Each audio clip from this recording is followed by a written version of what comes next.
Aula 2, seguindo aqui tratando de informativos dos últimos anos, 2023, 2024, e ainda com decisões importantes acerca de honorários advocatícios.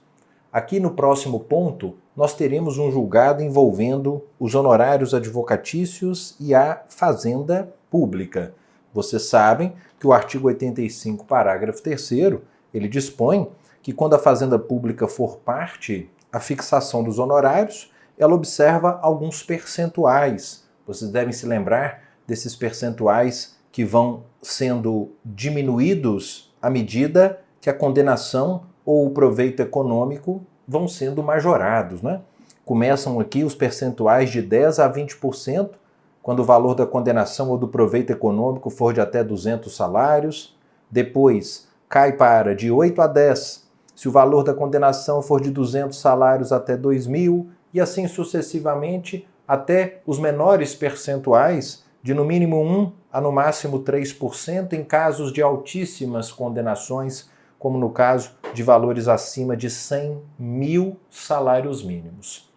Lembrando que o parágrafo 5º diz que se o valor da condenação ou do benefício econômico for superior ao previsto no inciso 1, ou seja, superior a 200 salários, aí nós temos aquele cálculo escalonado, já que a fixação do percentual observa a faixa inicial, ou seja, até 200 salários a gente aplica de 10% a 20%, o juiz vai estabelecer o percentual, e naquilo que exceder a primeira faixa, o que passa de 200 salários, naquilo que exceder, a gente aplica o percentual previsto no inciso subsequente, e assim sucessivamente. Então é um cálculo fatiado, né?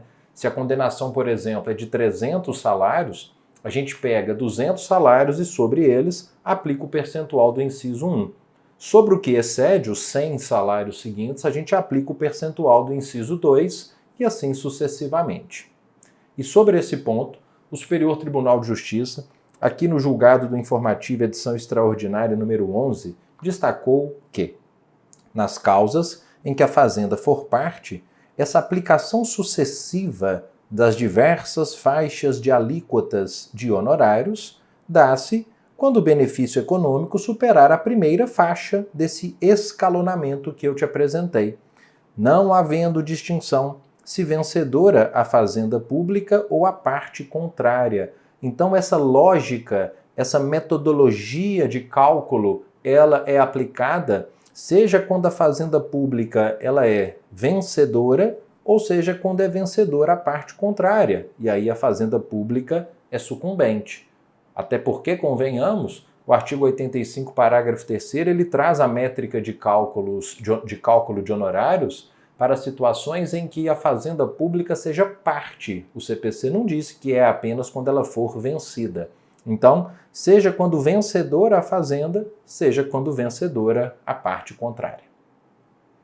Nosso próximo julgado vai dizer respeito à questão dos honorários e exclusão de litisconsorte. Veja, pessoal, para que a gente entenda esse julgado que eu vou apresentar, a gente precisa antes passar aqui pelo artigo 338 do CPC. Você vai se lembrar que lá no capítulo da contestação, o Código ele destaca que se o réu alegar na contestação preliminar de ilegitimidade, isso permite que o autor em 15 dias substitua o réu por aquele terceiro que o réu indicou como sendo a parte legítima. E realizada essa substituição, sai o réu, entra o terceiro por ele indicado, o autor ele vai reembolsar as despesas e o que me interessa, pagará honorários ao procurador do réu excluído, mas honorários em percentuais mais módicos, né, de no máximo 5% e no mínimo 3% sobre o valor da causa. Por que eu estou destacando o disposto no 338, parágrafo único, que traz essa métrica diferenciada de cálculo de honorários de 3% a 5% para essa hipótese de substituição do réu pelo terceiro por ele indicado?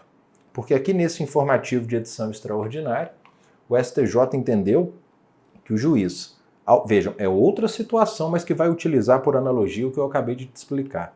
Se o juiz reconhecer a ilegitimidade ad causa de um dos litisconsortes passivo e excluí-lo da lide, ele também pode fixar os honorários entre 3% e 5% do valor da causa, utilizando por analogia o 338, parágrafo único. Vejam que a situação aqui é diferente. Aqui a situação é em que você tem, por exemplo, um autor e 3 réus. E o juiz, ele exclui da lide um desses réus. Excluído da lide um desses réus, claro, o seu advogado terá direito ao recebimento de honorários.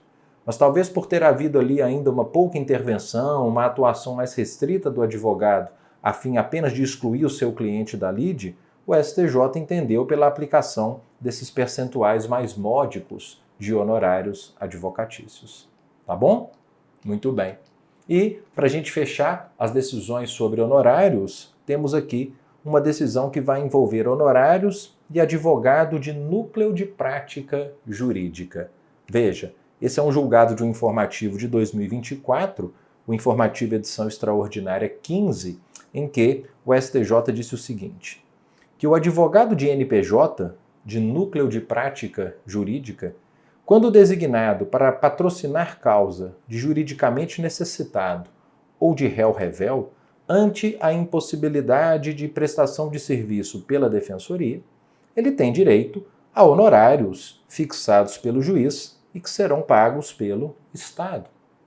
Ora, a discussão aqui era se o fato de o advogado, nesse caso, de núcleo de prática jurídica, por ser remunerado pela instituição educacional de nível superior, ele então não precisaria ser remunerado pelo Estado por esse serviço prestado. Mas o STJ entendeu que não, né?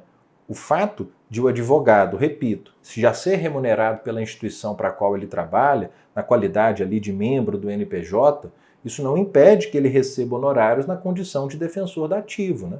Já que são funções distintas, são funções que não se confundem. Né? Enquanto a supervisão dos estudantes de direito ali é uma atividade interna corporis para a qual ele recebe pela instituição, o trabalho de advogado dativo se refere ao exercício de um munus público, né, por determinação judicial, razão pela qual são devidos honorários a serem pagos pelo Estado. Dito isso, agora a gente vai para alguns julgados aqui de informativo relativos ao tema intervenção de terceiros. Veja, o primeiro julgado que eu vou trazer diz respeito a essa modalidade de intervenção de terceiro, que é o chamamento ao processo. Mais especificamente, a questão do chamamento ao processo e demandas de saúde. Bom, sobre o chamamento ao processo, convém inicialmente destacar que o artigo 130, inciso 3, ele prevê essa espécie de chamamento de intervenção de terceiro, que é o chamamento ao processo, requerido pelo réu, né, ele o faz na própria contestação, o réu que chama ao processo os demais devedores solidários, quando o credor está exigindo de um ou de alguns o pagamento de uma dívida comum. Então você sabe que uma das hipóteses de chamamento ao processo é justamente na hipótese de dívida solidária. Em caso de dívida solidária, aquele que foi acionado pode chamar ao processo os demais. E aí a discussão é se, em âmbito de demandas prestacionais de saúde, proposta uma ação, por exemplo, contra um Estado, poderia esse Estado chamar ao processo a União, já que existe uma solidariedade passiva dos entes públicos. E, perceba, o Supremo Tribunal Federal, de longa data, você vai entender por que eu estou trazendo esse acórdão, ele já entende que o chamamento ao processo da União por Estado é medida meramente protelatória, que não traz nenhuma utilidade ao processo, além de atrasar a resolução do feito, revelando-se em meio inconstitucional para evitar o acesso aos remédios necessários à saúde da recorrida. E pautando-se nesse posicionamento, aqui nesse julgado do informativo 770, o STJ então disse que sua jurisprudência é no sentido de inadmitir o chamamento ao processo dos demais devedores solidários em demandas de saúde contra o SUS, devendo ser mantida essa jurisprudência, exceto se houver um posterior pronunciamento do Supremo em sentido contrário, porque ele está se referindo a esse julgado do Supremo, a esse entendimento do Supremo que já vigora há um bom tempo, né? E aqui, então, ambos entendendo que, por se tratar de uma responsabilidade solidária, cabe ao cidadão a escolha, contra quem ele pretende demandar. Nosso próximo julgado diz respeito à intervenção de terceiro, agora especificamente do amicus curiae. Veja, o artigo 138 fala do amicus curiae, mas tem um ponto aqui em especial que a gente vai abordar. Veja, o artigo 138 fala que o juiz ou o relator, ele poderá, por decisão irrecorrível, solicitar ou admitir a participação de amicus curiae. Bastante cuidado, porque pelo CPC são irrecorríveis as decisões que solicitam ou admitem a intervenção do amicus curiae. O que nos passaria uma impressão a contrário senso de que as decisões que inadmitem o amicus curiae seriam recorríveis. Entretanto, esse julgado que eu trago aqui do informativo 788 do STJ vai de encontro a esse raciocínio que eu tentei estabelecer, ao destacar que não é cabível, aqui no caso específico foi o agravo interno, foi contra uma decisão de relator, contra a decisão que indefere ingresso de terceiro na qualidade de amicus curiae. Então, seguindo inclusive uma lógica que já vem sendo apresentada pelo Supremo, o STJ também entendendo pela irrecorribilidade, não só de decisões que solicitam ou admitem, mas também contra decisões que indefiram ingresso de amicus curiae. Chamamento ao processo, amicus curiae. Agora eu vou trazer algumas decisões sobre o IDPJ, incidente de desconsideração da personalidade jurídica. Você sabe que os artigos 133 e seguintes prevêem que, se, por exemplo, há uma ação contra uma PJ, é possível que esse autor peça a desconsideração da personalidade jurídica por meio desse incidente para atingir o patrimônio, por exemplo, de um dos sócios. Com relação a esse tema, aqui no informativo 789, o STJ entendeu que uma empresa do mesmo grupo econômico da parte executada só pode ter os seus bens bloqueados se o IDPJ for previamente instaurado, não sendo suficiente um mero redirecionamento do cumprimento de sentença contra quem não integrou a lide na fase de conhecimento. Então, o Superior Tribunal de Justiça aqui, ele simplesmente vai ao encontro do que o próprio Código de Processo quer trazer desde 2015, que diz respeito à necessidade de, para se atingir terceiros, seja instaurado o incidente de desconsideração, mesmo que você pretenda atingir uma empresa do mesmo grupo econômico da parte que está sendo executada. Como essa empresa está na qualidade de terceiro, para atingi-la será necessária a prévia instauração do IDPJ. Esse é o entendimento que a gente extrai aqui do informativo 789. Temos ainda uma segunda decisão acerca do IDPJ, que diz respeito ao informativo 805 de 2024, segundo o qual o trânsito em julgado de uma decisão que aprecia o pedido de desconsideração da personalidade jurídica torna essa questão preclusa para as partes daquela relação processual, inviabilizando a dedução de um novo requerimento com base na mesma causa de pedir. Ora, se num determinado processo eu instauro um incidente de desconsideração da personalidade jurídica e, por exemplo, o juiz ele indefere esse pedido, me parece natural que com o trânsito em julgado dessa decisão eu não possa renovar, com base na mesma causa de pedir, aquele requerimento de desconsideração da personalidade jurídica. Há ali, naturalmente, uma estabilidade que se cria em torno daquela decisão, fazendo com que a questão se torne preclusa. Tá claro? Então, nesse informativo, uma questão envolvendo preclusão acerca da decisão que julga o pedido de desconsideração da personalidade jurídica. Vamos a uma terceira decisão sobre o tema?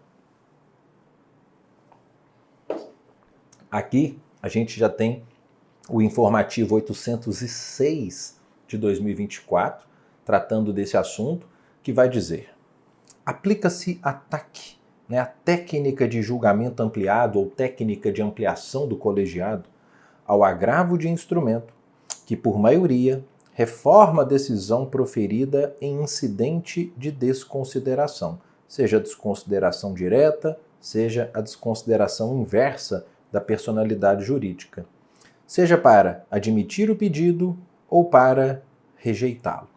Então veja, pessoal, uma das hipóteses previstas no artigo 942 de técnica de ampliação do colegiado ou técnica de julgamento ampliado é quando, segundo o 942, o juiz profere uma decisão interlocutória resolvendo parcialmente o mérito, contra essa interlocutória é interposto um agravo de instrumento, e esse agravo de instrumento é julgado por um acórdão não unânime, 2-1, que reforma aquela decisão interlocutória.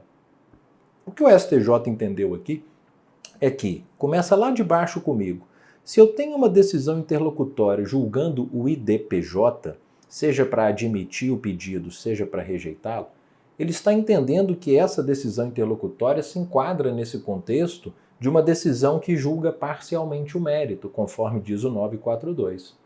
E nesse contexto, se for interposto um agravo de instrumento contra essa decisão, e o acórdão, por maioria, reformar essa decisão, a gente então enquadrou essa situação no contexto do artigo 942, será necessária a ampliação do colegiado, convocando-se outros julgadores em número suficiente para inverter esse resultado, então a gente tem que convocar mais 2, para que aí só então a gente tenha o julgamento definitivo. Então, interessante decisão aqui do recentíssimo informativo 806. Então olha só, hein? Já tivemos julgados sobre chamamento ao processo, amicus curiae e DPJ, agora a gente tem um julgado sobre denunciação da lide. Sobre a denunciação da lide, nós temos aqui esse julgado do informativo, edição extraordinária 12 de 2023, em que o STJ disse que não cabe denunciação da lide em demanda em que se busca declaração de inexigibilidade de débito, pois não haverá uma condenação que justifique a introdução de uma nova lide dentro daquele processo principal. Pessoal, a denunciação da lide, ela pressupõe que na ação que foi proposta, uma das partes, ela possa ter contra si uma condenação e que, em virtude disso, ela, por ter um direito de regresso contra um terceiro, ela já denuncia a lide no próprio processo, exercendo esse direito de regresso de forma antecipada. Agora, se é proposta uma ação de declaração de inexigibilidade de débito, essa ação não vai condenar ninguém ao pagamento de algo. Ela é uma ação meramente declaratória. Então, se não há possibilidade de alguém ser condenado, o STJ entendeu que não há por que permitir que se exerça nessa demanda uma ação de regresso de forma antecipada, que nada mais é do que a denunciação da lide. Então, inadmissível denunciação da lide em ações declaratórias de inexigibilidade de débito. Ok? Com o que a gente fecha os julgados sobre intervenção de terceiros. E seguindo dentro da ordem do CPC, a gente agora vai trazer um julgado sobre gratuidade de justiça. Começando aqui, agora te mostrando o artigo 99, para que a gente contextualize o julgado que será apresentado, quando esse artigo diz que o pedido de gratuidade ele pode ser formulado na inicial, na contestação, na petição para ingresso de terceiro ou até mesmo em grau recursal, e que é presumida como verdadeira a alegação de insuficiência deduzida exclusivamente por pessoa natural.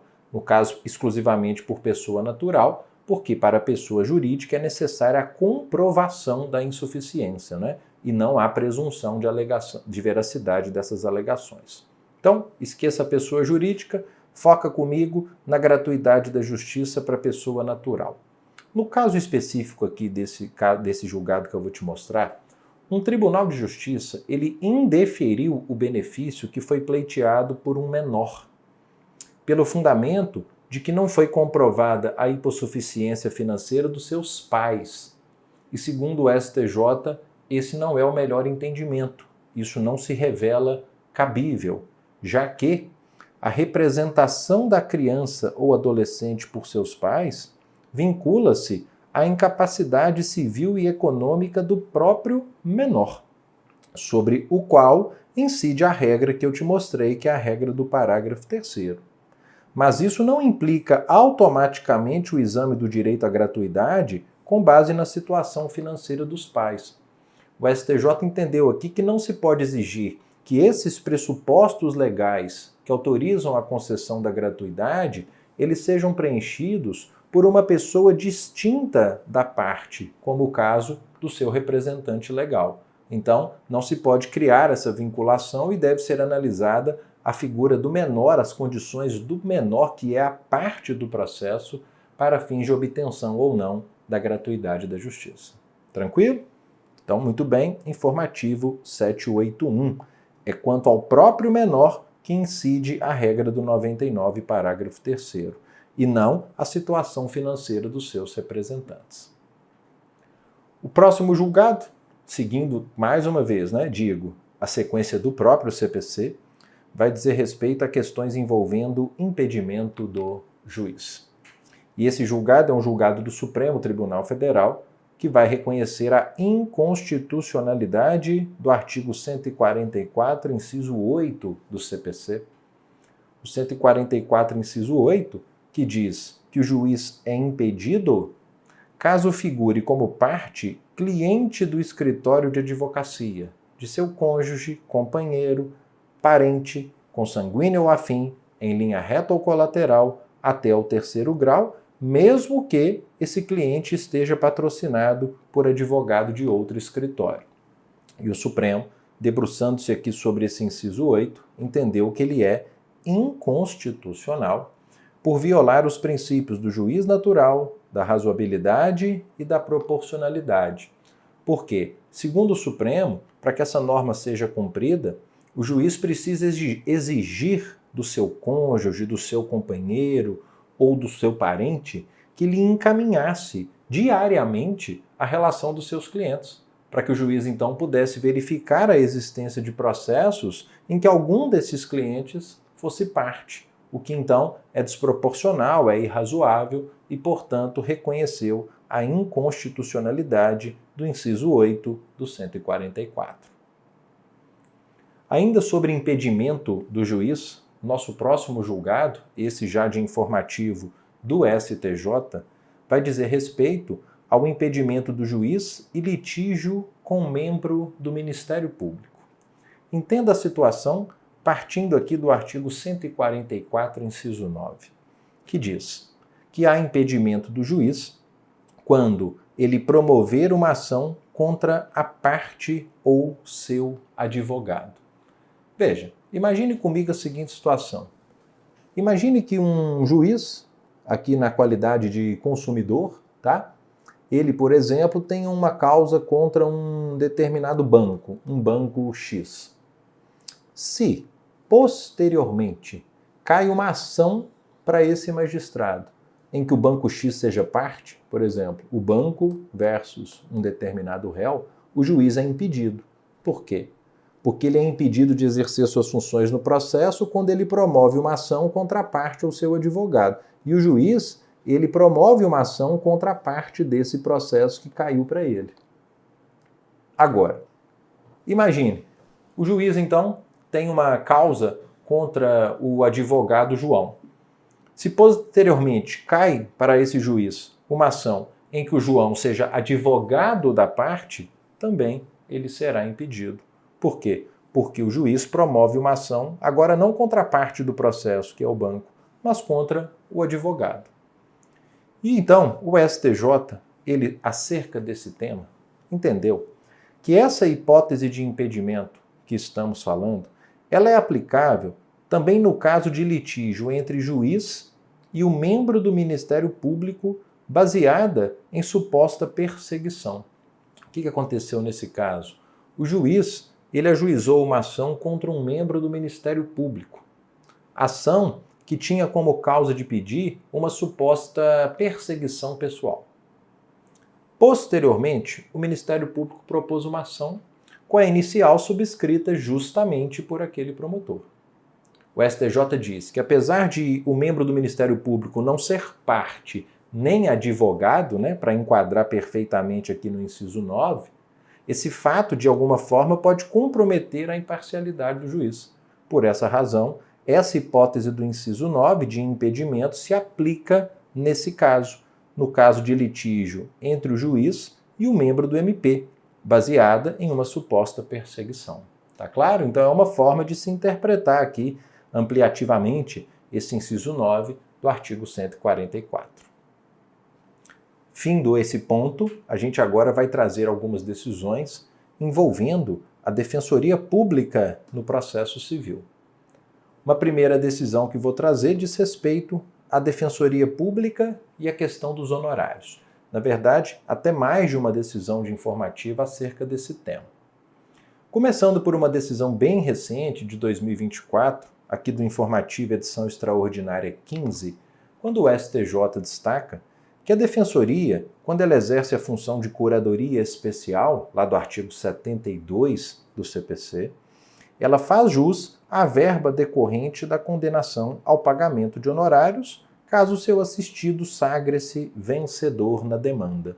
Então, se eu tenho uma ação entre A e B está assistido pela Defensoria Pública na função de curadoria especial, se B for vitorioso nesse processo e, portanto, A condenado ao pagamento de honorários, a Defensoria Pública faz jus ao recebimento dessa verba. A Defensoria, né? Não o defensor. O defensor não pode receber honorários, mas a Defensoria, sim. Agora, Gustavo, e se se trata aqui da Defensoria Pública do Estado de Minas Gerais, e esse réu a que você se refere é justamente o Estado de Minas Gerais? Veja, acompanhe a cronologia.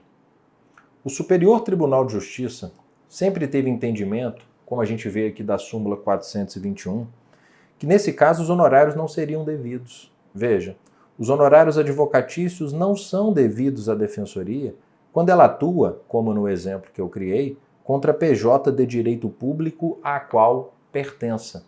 O STJ reconhecia a existência de uma confusão patrimonial caso o Estado de Minas precisasse pagar honorários à Defensoria Pública de Minas. Entretanto, aí é que entra nosso segundo julgado de informativo tratando do assunto, aqui agora um informativo do Supremo.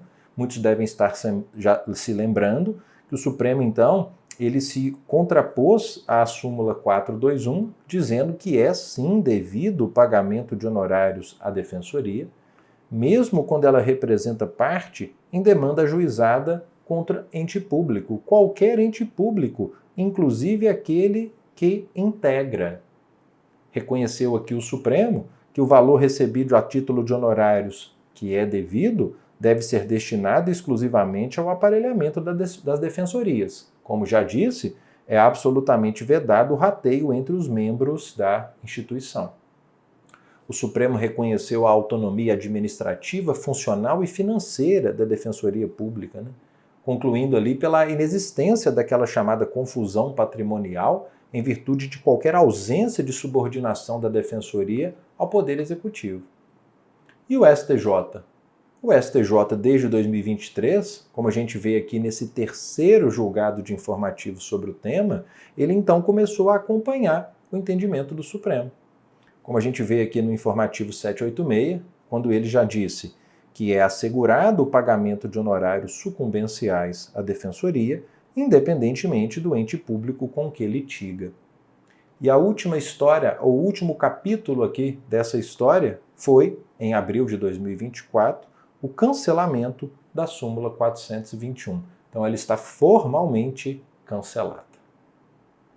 Temos mais julgados sobre a Defensoria. Veja, esse aqui vai dizer respeito à Defensoria e a questão envolvendo sua intimação pessoal. Veja, você sabe que o artigo 186, ele prevê aqui que a Defensoria ela gozará de prazo em dobro. Aqui a gente vai falar também de prazo em dobro, tá?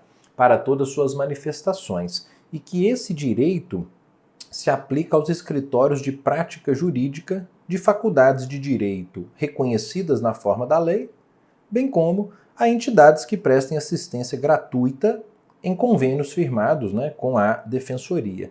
Então, a garantia do prazo em dobro, ela se estende aos escritórios de prática jurídica. Agora eu vou chegar onde eu quero, a questão da intimação pessoal, para você entender por que eu precisei trazer esses dispositivos antes. O parágrafo 1º fala que esse prazo, que é em dobro, ele tem início com a intimação pessoal do defensor público.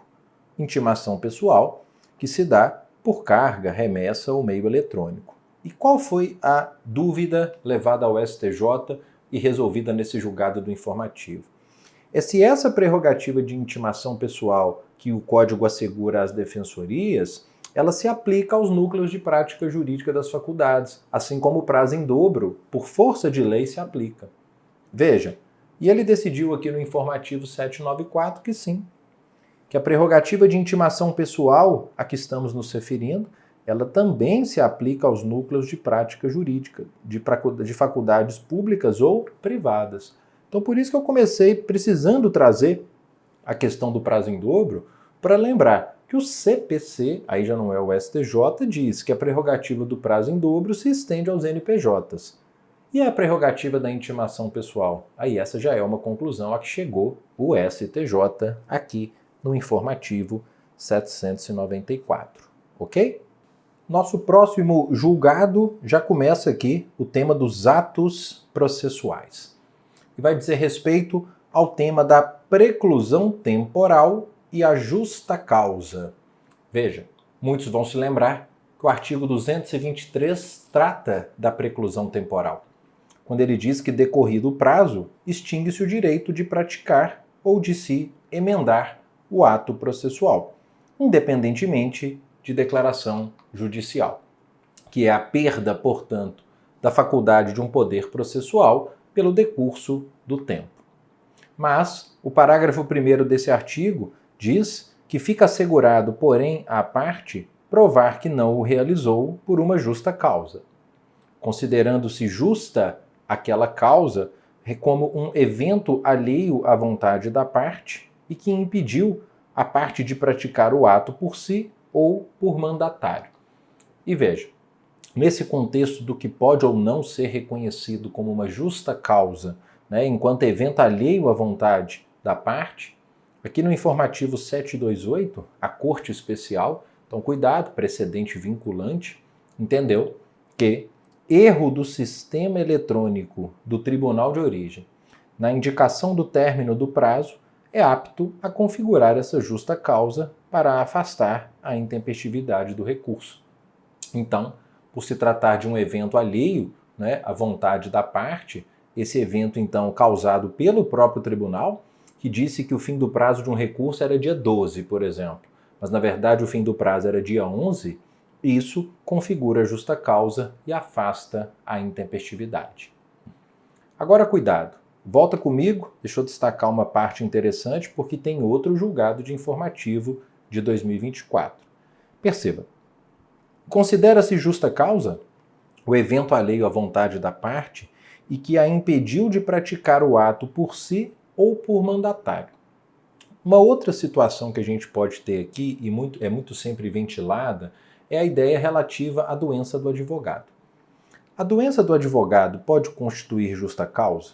O STJ vai dizer, nesse informativo que eu vou trazer para vocês, que doença do advogado somente pode constituir justa causa, autorizando a interposição tardia de um recurso, se, sendo o único procurador da parte, essa é uma primeira condição, estiver o advogado totalmente impossibilitado de exercer a profissão ou mesmo de subestabelecer a um colega para que o recurso pudesse ser interposto.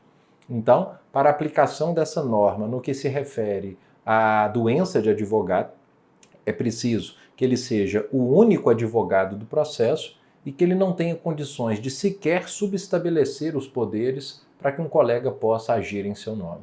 Fechado? E claro, para a gente encerrar, vale sempre lembrar que, configurada a justa causa, não é que a parte terá de volta necessariamente todo o prazo que ela dispunha para praticar aquele ato, já que o parágrafo 2º diz que, verificada a justa causa, o juiz permitirá à parte a prática do ato no prazo que lhe assinar. Tá bom? Ainda no âmbito dos atos processuais, agora um julgado aqui envolvendo a citação por edital.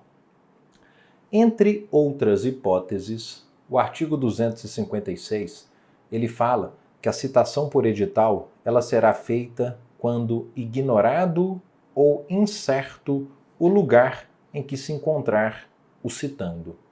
E o parágrafo 3º diz que o réu será considerado em local ignorado ou incerto apenas se infrutíferas as tentativas de sua localização. Então a parte precisa demonstrar que ela tentou localizar o réu e não obteve sucesso.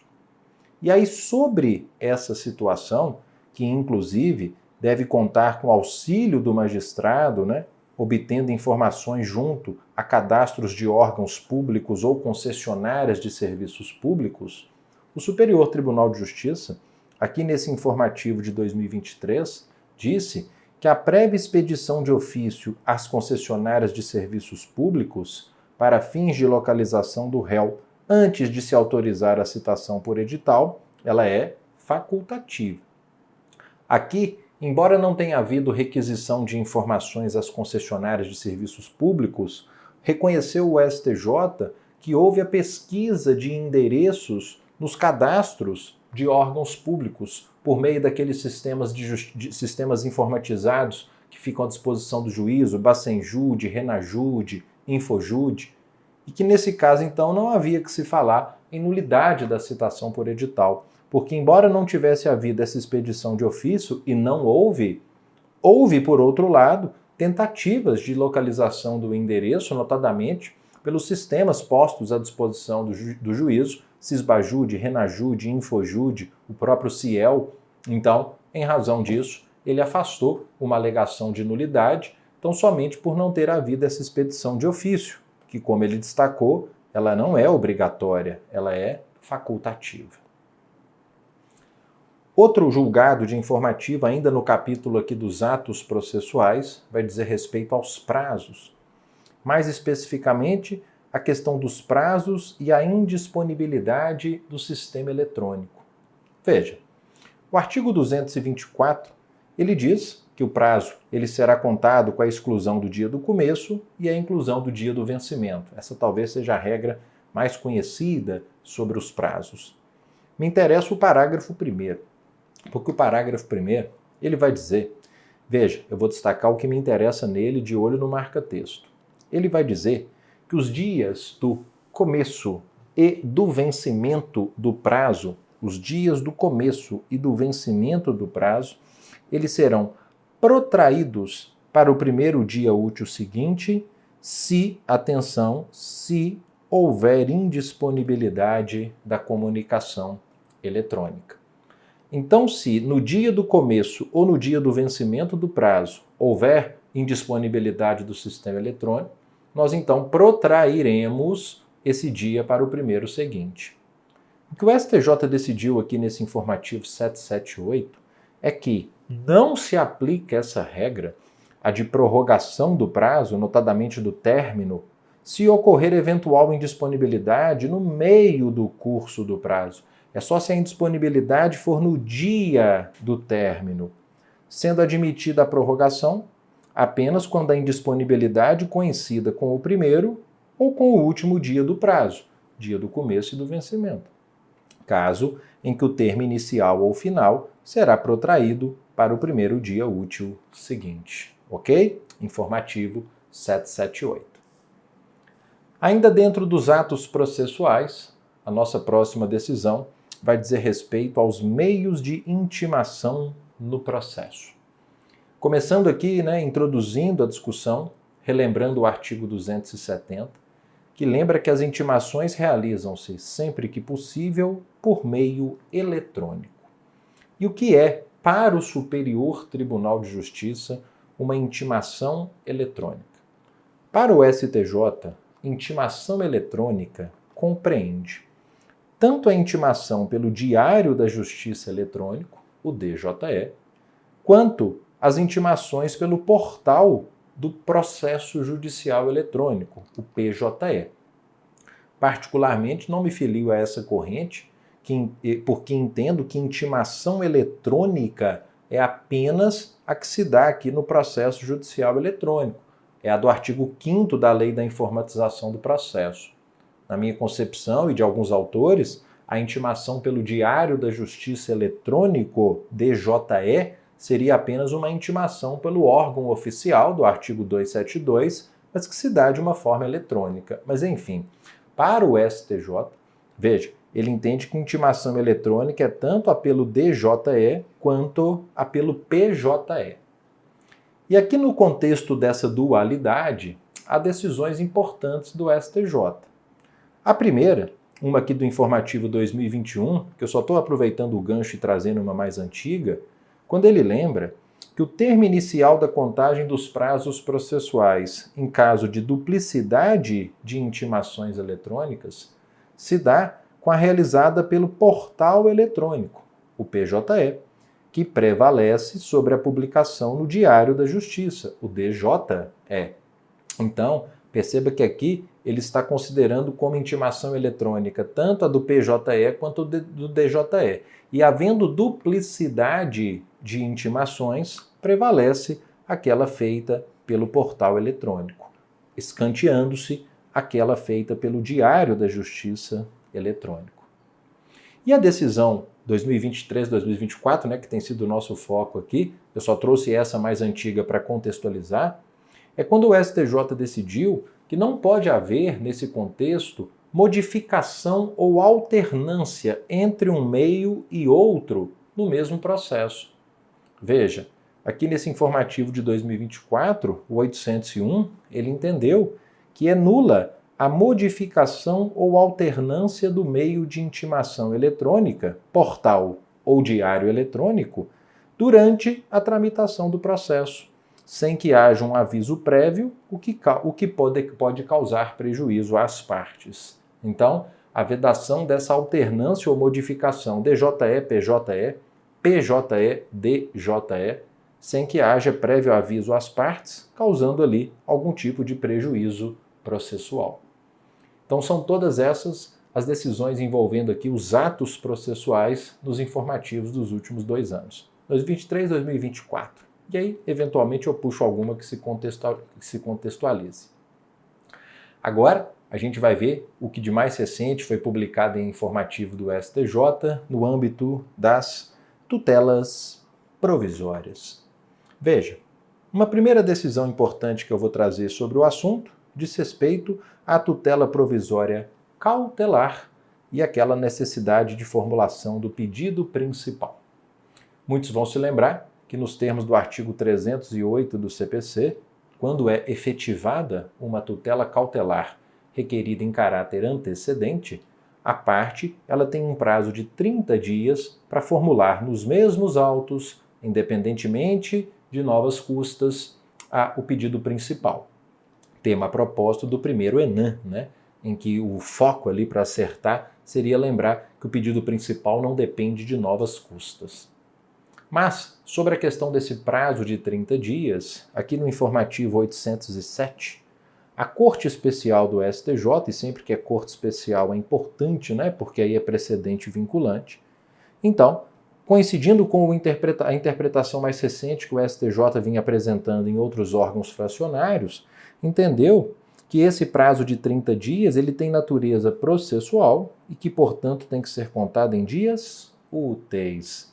Havia aqui uma discussão, se era um prazo decadencial, porque o código anterior nos trazia essa ideia, mas aqui então acabou a discussão, é prazo processual e não prazo decadencial e, portanto, de direito material, sendo assim contado em dias úteis.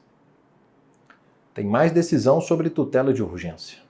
Aqui, sobre a tutela de urgência cautelar e a possível cessação de eficácia dessa medida. Como já disse no ponto anterior, você sabe que efetivada a cautelar, temos então 30 dias para formular o pedido principal. E o artigo 309, inciso 1, diz que cessa a eficácia da cautelar se o autor não cumprir esse prazo, se ele não deduzir o pedido principal nesses 30 dias. Então cessa a eficácia da cautelar e, diz o Superior Tribunal de Justiça no julgado de informativo que eu vou te apresentar, que a medida concedida perderá sua eficácia, olha o que ele complementa aqui, ó, e o procedimento de tutela antecedente será extinto sem exame do mérito. Então é o que está aqui em marca-texto, que é complementado por esse julgado do informativo 780. Por quê? O que está aqui antes já é na lei, né? 30 dias para formular pedido principal e que, se inobservado esse prazo, a cautelar cessa sua eficácia. Mas, além disso, o processo é extinto sem resolução do mérito. Temos mais uma decisão sobre tutelas provisórias. A questão envolvendo a concessão de medida liminar em procedimento de busca e apreensão. Aqui no informativo 794, o STJ disse o seguinte, que a efetivação de uma liminar concedida em ação de busca e apreensão de bem móvel por juízo onde se localize o bem, não atrai a sua competência para uma eventual impugnação ao conteúdo dessa liminar, que deverá ser postulada perante o juízo da causa que a concedeu. Aqui nesse caso, a decisão liminar ela foi proferida pelo juízo da Vara Civil de Pinhais, no Paraná. Mas ela foi cumprida lá em São Luís do Maranhão. O que a parte fez? Ela interpôs agravo de instrumento, só que ela interpôs agravo de instrumento no TJ do Maranhão. E o STJ entendeu que o correto aqui seria que o agravo fosse julgado pelo TJ do Paraná. Por quê? Porque estamos perante o juízo da causa que a concedeu. Então, o fato de a liminar ter sido cumprida em Maranhão não atrai para o judiciário maranhense a competência para eventual impugnação dessa decisão. E aí, a gente fecha o tema envolvendo tutelas provisórias. E a gente agora passa para a análise de um julgado interessante que até permeia uma das questões do nosso primeiro ENAM, que vai dizer respeito a custas e distribuição. Mais especificamente, a questão de complementação de custas, pagamento de custas e intimação pessoal do autor. Veja, o artigo 290 do CPC, que quem não se lembrava agora certamente se lembra, porque ele foi ali o objeto de uma questão do primeiro ENAM e bastava conhecê-lo para acertar a pergunta, ele diz que será cancelada a distribuição do feito se a parte intimada na pessoa de seu advogado não realizar o pagamento das custas e despesas de ingresso em 15 dias. Bastava saber isso para que então se acertasse uma dessas questões do primeiro ENAM. Agora, cuidado. Essa hipótese do artigo 290, pessoal, ela é para aquelas situações em que não foi feito recolhimento algum de custas iniciais. Nesse caso, intima-se a parte autora na pessoa do seu advogado para recolher as custas. Se não houver recolhimento, cancela-se a distribuição do feito. Olha a diferença.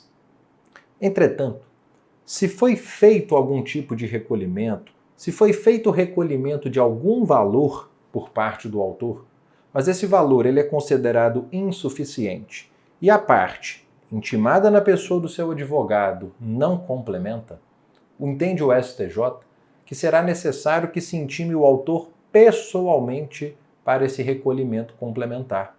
Por quê? Porque o STJ entende que nesse caso haverá abandono de causa. E como o artigo 485, parágrafo 1º, determina que em caso de abandono de causa pelo autor, antes de se extinguir o processo, ele seja intimado pessoalmente, será necessário então intimá-lo pessoalmente nesse caso para o recolhimento de custas complementares. Porque o 485 diz que o juiz não resolve o mérito por abandono de causa do autor por mais de 30 dias. Mas antes é necessário que ele seja intimado pessoalmente. Então, ele decidiu aqui no informativo 78765 que a intimação pessoal do autor ela é obrigatória para a complementação de custas. Agora, a aplicação do artigo 90, ele diz, vou até mudar de cor, restringe-se a cancelamento de distribuição. hipótese em que não é feito recolhimento algum de custas e a intimação tem que ser feita na pessoa do advogado. Para mim essa frase está mal colocada aqui e até dificulta a interpretação. Ele está dizendo, a intimação pessoal do autor da ação é obrigatória para complementação de custas, restringindo-se a aplicação do cancelamento de distribuição lá do 290 para hipótese em que não é feito recolhimento algum. Eu até achei que a questão do Enan ia entrar nessa jurisprudência, mas não. Ficou só mesmo na redação do 290. Mas que em resumo eu vou repetir e funciona da seguinte forma. Repito. Se não houve recolhimento algum de custas iniciais, aplica-se o 290. Intima-se o autor na pessoa do advogado sobre pena de cancelamento da distribuição. Agora, se houve algum recolhimento, mas insuficiente, e aí o autor foi intimado na pessoa do advogado e não recolheu, será necessário, antes de extinguir o processo, intimar o autor pessoalmente, porque nesse segundo cenário, o STJ entende que o não recolhimento de custas complementares configura abandono de causa, e o abandono pressupõe a intimação pessoal da parte como medida preparatória à extinção do processo. Tá bom? A gente volta falando mais sobre julgados de processo civil. Até já!